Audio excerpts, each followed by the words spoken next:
खबर शामिल करते हैं शेखुपुरा की तहसील सफदराबाद से, जहां पर गुज़िश्ता रोज दिन दिहाड़े शाहकोट रोड पर इरशाद किराना स्टोर पर डकैती की वारदात। मज़ीद जानते हैं साबिर हुसैन गुम्मन की इस रिपोर्ट में। जी बिल्कुल, इस टाइम मेन रोड पे हम खड़े हैं जहां पे कल 1 बजे डकैती हुई है। तो इससे पहले भी सफदराबाद में किराना स्टोरों पे काफ़ी डकैती हो चुकी हैं। तो आइए शॉपकीपर से बात करते हैं, उनसे पूछते हैं कि अब क्या लाहेअमल है।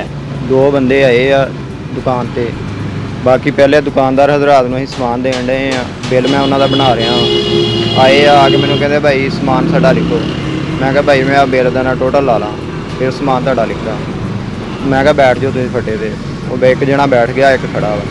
2 आदमी अंदर आए आ, उन्होंने समान लिखवाया। समान लिखवा के मैं कहा भाई बिल इन्हां दा भाइयों का कढ़ दिओ। इन्नी देर हुई है क्या वा, ते तीसरा बंदा जिहड़ा वो अंदर आया वा दरवाजे थानी आके उन्हें पिस्टल सीधा किया। दूसरिया ने भी उस टाइम पिस्टल कढ़ ले और जोड़ा है उन्हें आवाज़ दी। उन्हें कहना पिछे लै जाओ, सानू उठाया, मैनू भी कहता भी पिछे उठ, पिछे चलो। गालां कढ़ियां नाले पिछां पिछे लै गए। पिछे जाके 2 बंदे सानू पिछे उन्हें रखा, एक अंदर है, फिर एक बंदा उत्थे खड़ा वा, दूसरा आके दरवाजे 'च खड़ा वा। तीसरे बंदे ने बोतल अगली एक बोतल छापर दे विच पाई आ, बोतल कढ़ी आ, छापर लिया, उहदे च उन्हें सफाई की गले की सारी छापर 'च।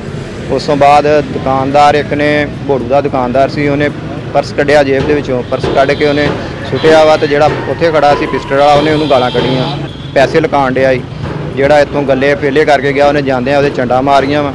फिर उहदे कोलों पर्स लिया, पैसे ले आ, सारे दुकानदारां को जिन्ने जिन्ने पैसे है सी सारियां को ले।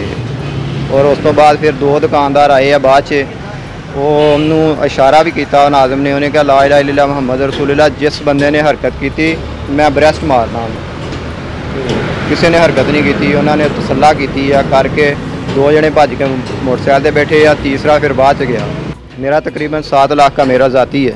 अच्छा। और दुकानदार जेडे हजरात है उन्होंने तकरीबन 2.25 का। जी देखें, बड़ी अफसोसनाक सूरत हाल होती है इस तरह का अगर कोई वाक़या हो।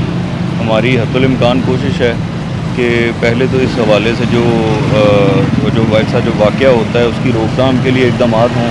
SHO साहब का कहना है कि इंशाल्लाह हम पूरी कोशिश कर रहे हैं। ये जो डकैत हैं, चोर हैं, वो बहुत जल्द सलाखों के पीछे होंगे, क्योंकि इससे पहले भी 3-4 वारदातें सफदराबाद में हो चुकी हैं।